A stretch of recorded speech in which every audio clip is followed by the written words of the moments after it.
So there's the camera, how we've installed it. We installed it on the soffit.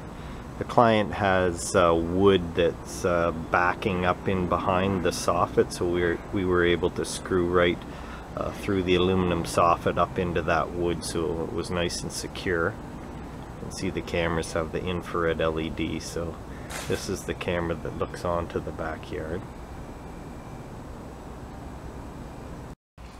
So this is the front door here.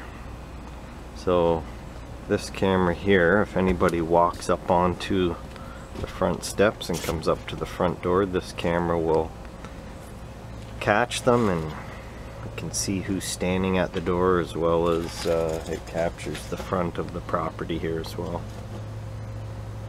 So that's the front door camera.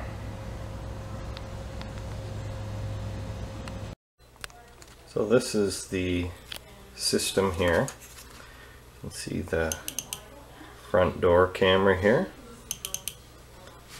We've got the back deck and backyard. There's the side gate.